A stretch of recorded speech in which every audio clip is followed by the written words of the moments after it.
네, 본격화되고 있는 새누리당 공천전쟁 비롯해서 다양한 정치권 소식 살펴보도록 하겠습니다. 추은호 YTN 해설위원, 배종찬 리서치본부장 나와 있습니다. 안녕하십니까? 네, 안녕하십니까? 자, 여권 상황부터 살펴보죠. 공천관리위원장 선임을 두고 지금 친박계, 비박계가 개파 갈등을 본격화하고 있는데 도대체 공천관리위원장이 뭐길래, 어떤 자리길래 이럴까요? 그 공천관리위원장은 지난번까지만 해도 공천심사위원장이었죠. 공천심사위원장은 권한이 막강했습니다. 그 공천심사위원회에서 사실상 전력공천 그리고 교통정리 이런 것들 많이 했으니까 사실 낙하산 공천, 밀실 공천의 그 원흉이다 이런 비판도 있었고요. 그렇지만은 이번에는 공천관리위원회로 단순히 이름만 바꾼 것이 아니라 권한이 상당히 축소된 것도 사실입니다. 예. 김무성 대표가 100% 상향 공천을 한다고 하기 때문에 그 단순하게 그 공천을 좀 관리하자라는 역할을 축소한 측면은 있지만은 그래도 권한은 많이 있습니다. 일단 예.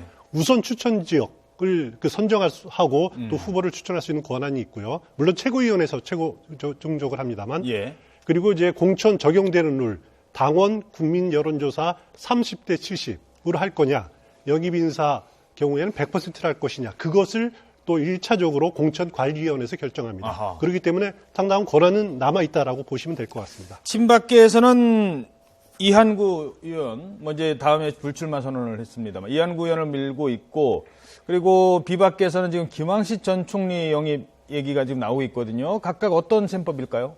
새누리당이 다른 야당에 비해서는 지지율이 높기는 하지만 바로 이 공천 갈등이 총선을 앞두고 가장 큰 불씨가 될 것이다. 또는 당내 갈등이 될 것이다. 지지율에 영향을 미칠 것이라는 이야기가 나오고 있거든요. 예. 그런 만큼 앞서 추은호 위원께서도 말씀하신 대로 공천심사위원장이 아니라 공천관리위원장이라고 하는 것은 이 김무성 대표로서는 본인의 오픈 프라이머리, 이 상향식 공천에 대해서 어느 정도 제대로 관리를 하는 쪽에 치중을 할 수 있는 인물이 되었으면 좋겠다는 입장일 수밖에 없는 것이거든요. 만약 그렇지 않을 경우 본인의 차기 대선 후보로서의 지지율에도 부정적인 영향을 미칠 수밖에 없고 당 지지율에도 당청 갈등이 있었을 때 새누리당의 지지율이 제일 많이 내려가지 않았습니까? 예. 그렇다면 이번 경우에도 무색, 무취, 덜 정치적이고 덜 진영적이고 덜 개파적인 인물을 강력히 선호하는 본인의 입장을 나타낸 것으로 분석할 수 있겠습니다. 김황식 전 총리, 이 어느 진영에 섰다라고 이야기하기 힘들지 않겠습니까? 그렇죠. 또 이 대법관을 역임했던 인물이기 때문에 그만큼 중립적인 입장에서 결정을 할 것이다라는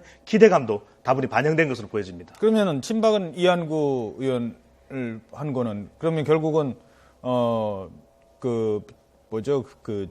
어떤 전략 공천 이 부분에 대해서는 좀 밀고 나가겠다 이런 의지를 좀 보여준 거 아니겠습니까? 이한구 의원, 아직도 현직 의원인데 불출마를 선언하지 않았습니까? 그럼에도 불구하고 대통령의 관계는 우리가 끊을래야 끊어서 볼 수 없는 그런 인물이지 않습니까? 그렇다면 대구 경북 지역 인사입니다. 더군다나 수성갑이 지역구입니다. 무엇보다도 이한구 위원장이 될 경우에는 그럼에도 불구하고 대통령의 의중이 반영될 수는 밖에 없다는 것이 대체적인 친박계 인사들의 인식으로 보여집니다. 예. 근데 이한구 의원의 지금 얘기가 나오고 있습니다만 전략 공천은 불가피하다라고 합니다만 이한구 의원 자체가 그러면 친박이냐? 그건 아니지 않습니까? 그렇습니다. 그렇지만 그 이한구 의원 경우에는 그 100% 상향식 공천에는 반대 입장을 분명히 하고 있습니다. 그 전략 공천이 필요하다라고 줄곧 주장을 해왔고, 그리고 그 배분 부분장께서 말씀하셨듯이 그 대구 경북 지역을 교통 정리하는 데는 상당한 역할을 할 것이 틀림없는 그거이기 때문에 예. 그 친박계 입장으로서는 또 어떻게 보면 청와대로서도 이한구 의원이 좀 나서주는 것이 바람직하다 이런 생각을 하고 있을 겁니다. 알겠습니다. 자, 그런가 하면 또 이번에는 국회 선진화법 제정 당시 상황을 놓고 김무성 대표와 친박계의 갈등이 계속됐습니다. 먼저 김무성 대표의 말 저희들이 그래픽으로 준비했는데요. 자, 권력자라는 말이 나옵니다. 국회 선진화법은 우리 당내 많은 의원이 반대했지만 당시 권력자가 찬성으로 돌자 의원들도 모두 찬성으로 돌아버렸기 때문에 통과됐다. 여기서 말하는 당시 권력자란 지금 박근혜 대통령을 지칭하는 걸 겁니다. 자, 이러자 윤상현 의원이 반발하고 나섰습니다.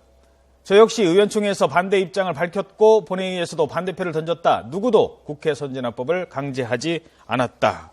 자, 같은 일을 두고 해석, 기억이 좀 다른 것 같은데요. 이거 어떻게 싶습니까? 이 친박 비박 간의 입장이 첨예하게 드러난 것입니다. 국민들은 그 의미가 무엇이든 간에 발언한 사람의 의도보다도 국민들이 어떻게 또 유권자들이 지지층들이 어떻게 인식하느냐가 중요한 것이거든요. 지금 여러 가지 경제 관련 법안이 통과되지 않는다라는 것이 바로 국회 선진화법에 막혀 있기 때문인데 바로 그러한 이유가 이 김무성 대표의 경우에는 이것이 내 책임이라기보다는 오히려 그 당시에 국회 선진화법을 입법한 그 주도적인 역할을 한 사람들의 탓이다. 이렇게 입장을 밝히는 반면에 또 친박계 인사인 윤상현 의원으로서는 아니다. 무슨 말이냐. 그것이 대통령의 입장이 아니라 그때는 개별적으로 국회의 대표기관인 헌법기관으로서 한 사람 한 사람이 또 투표를 한 것이다. 왜냐하면 그 당시에 총선 이후에 국회 선진화법이 통과됐기 때문에 낙마한 의원들 상당수가 투표를 했는데 무슨 말이냐. 낙마를 했는데 그 사람들이 국회 선진화법이 통과된 것이 대통령이 독려했다는 것이냐. 이런 어떤 이 발끈하는 그런 모습을 보이면서 바로 이 모습입니다. 결과적으로는 이것이 새누리당이 높은 지지율을 올렸음에도 불구하고 총선이 임박했을 때 불거질 수 있고 새누리당 지지층이 이탈할 수 있는 우려, 바로 그 시작이 될 수 있는 부분으로 보여집니다. 알겠습니다. 자, 그런가 하면은 더불어민주당에서는 김종인 선대위원장이 정대철 전 상임고문의 아들이죠. 정호준 의원을 비서실장으로 임명하려다가 아버지 정 전 고문이 반발했습니다. 아니, 집안을 누구는 탈당했는데 누구는 거기 남아있는 것까지는 내 인정해주겠지만 이게 뭡니까? 라고 반발했다고요? 그렇습니다. 얼마 전에 김대중 전 대통령의 삼남이죠. 김원걸 씨 영입 때문에 또 한 차례 이렇게 분란을 치렀는데, 요번에는 또 이제 오랫동안 민주당 쪽에 풀이를 내리고 있는 정대철 전 의원의 아들 정호준 의원을 또 김종인 위원장이 영입하려고 비서실장 하려고 해서 지금 말썽을 빚고 있는데, 예. 사실 제가 보니까 이 서울 중구에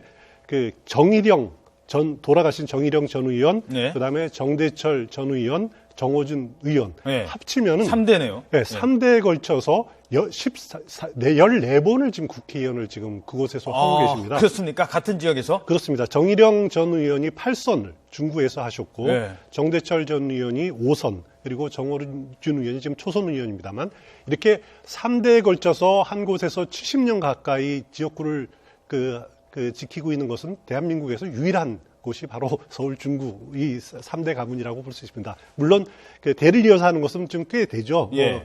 김무성 대표도 그렇고 김철 전 사회당 대표의 아들인 김한길 의원도 그렇고 예. 여러 분이 있지만 이렇게 3대에 걸쳐서 하는 건 처음인데, 예. 그러니까 정대철 전 의원이 이렇게 김종인 위원장의 이런 아들 영입 제의에 대해서 발끈한 것은, 예, 그래픽 보면은 저희 준비됐으니까 어떻게 보면 보여주시죠. 당연할 수 있습니다. 자, 내용을 잠깐 보겠습니다. 김 위원장이 나에게 전화를 걸어와 아들을 비서실장으로 임명하면 어떻겠냐고 했다. 안 된다고 얘기했다라는 거거든요. 어떻습니까? 이게 선거를 앞두고 있습니다. 인사는 망사, 선거는 만사. 선거라면 뭐든지 할 수 있는 지금 그런 어떤 모드로 들어가 있는 상태인데요. 이 중구는 좀 약간 복잡한 셈법이 있습니다. 하나는 아직 선거구 획정이 완전히 끝나지 않았다는 점도 있고요. 물론 여기에 현역 의원은 정호준, 정대철 이 전 고문의 아들이긴 합니다만은 이 지역에서의 과연 더불어민주당으로 나왔을 때 선거에 더 유리할지 아니면 국민의당으로 출마했을 때 더 유리할지를 좀 지켜봐야 되는 부분이 있거든요. 예. 그러다 보니까 이 아들로서는 유권자들의 또 마음도 좀 표심도 살펴야 되고 또 지역의 조직에서 들려오는 이야기들도 또 귀담아 들을 수밖에 없는 부분이 있습니다. 그런데 문제는 이러한 어떤 분명히 국민의당으로 가 있는 정대철 전 고문의 아들이라는 사실을 누구보다도 잘 알고 있을 김종인 위원장. 얼마 전에는 김대중 대통령의 삼남까지도 입당시켰는데 불출마한다라는 문 대표의 또 입장 표명도 있지 않았습니까? 예. 이러다 보니까 국민들이 생각할 때는 도대체 선거라면 이거는 부자지간이고 뭐고 할 것 없이 인사에 관련되는 부분은 누구도 아무렇게나 다 이야기할 수 있는 것 아닌가. 물론 아무렇게나라는 표현은 아니지만 이렇게 들려오면은 유권자들은 상당히 혼란스러울 수밖에 없는 것이거든요. 왜냐하면 지금 정대철 전 고문의 아들이 현재로서는 여러 가지 어떤 본인의 입장에 대해서 탐색하고 있는 그런 과정인데 느닷없는 비서실장이 무슨 말이냐라고 또 여겨질 수 있는 부분인데 이것이 자칫 더불어민주당으로서는 이러한 어떤 접근 방법이 후폭풍이 될 수도 있거든요. 예. 그렇다면 향후에 이 중구의 어떤 선거의 지형은 셈법은 좀 더 지켜보는 것이 좋을 것 같습니다. 자, 김종인 선대위원장의 이게 스타일일 수도 있습니다. 지금 김종인 선대위원장은 정치를 누구보다도 오래 해왔고 잘 알고 많이 하는, 일부 언론에서는 이런 얘기를 합니다. 1 독수리, 그리고 2매, 그리고 한 마리의 갈매기, 한 마리의 독수리, 2마리의 매, 뭐 갈매기는 누군지 얘기하지는 않겠습니다. 근데 여기서 말하는 그 독수리랑 가장 멀리, 가장 위에서 바라보는 그 거시적으로 바라보는 사람을 얘기할 텐데 이게 김종인 위원장이고 나머지 두 사람은 윤여준과 이해찬이다. 이런 얘기를 하는 뭐 일부 칼럼이 있었거든요. 이거 어떻게 보십니까? 네, 그 칼럼 조영원 예. 살롱이라고 해가지고 조영원 교수가 쓴 원래 이제 그 전통 민속학에 관심이 많으신 분이니까 쓴 건데 저도 참 재미있게 봤습니다.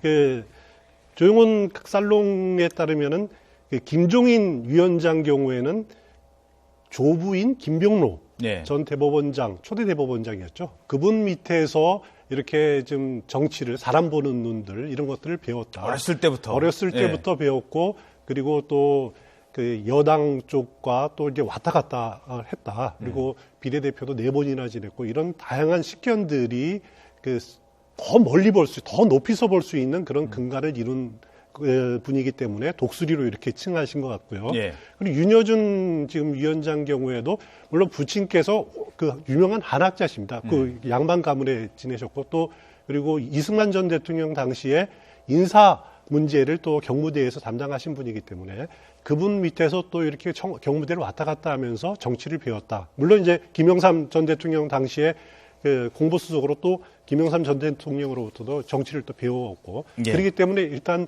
그 독수리가 예. 아닌 매로 이렇게 또 칭했던 것 같습니다. 예. 그러니까 그런 그 어떤 시각에서 봤을 때 앞으로 그 지금까지 우리가 생각했던 기존의 정치해법과 또 다른 뭐 이런 걸 하지 않겠느냐라는 해석도 있거든요. 어떻게 보십니까? 유권자들은 좀 아쉬운 점이 있습니다. 지금 선거를 두고서 선거는 고래도 춤추게 한다. 이런 어떤 방정식으로 해서 여러 가지 인재 영입이라든지 선거 전략을 구성하고 있는데 유권자들은 정말 힘들 거거든요. 실질적으로 이탈리아의 마테오 렌치 같은 경우에는 엄청난 계획을 통해서 이탈리아 국민들을 감동시키고 있지 않습니까?